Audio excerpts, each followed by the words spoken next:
Na ką, antruką jūsų nuomoja. Vaizdo registratorius, modulinė kamera,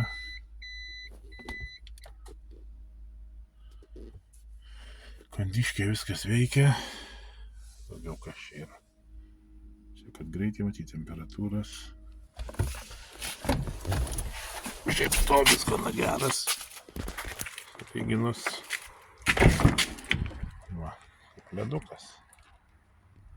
Salonas dar nesudrožtas, išorė graži.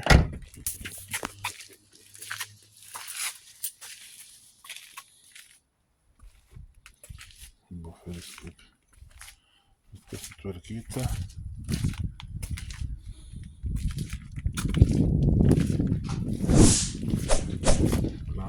Vežėjai, kurjeriai, taksistai arba savo asmeniniam reikmėm prašom.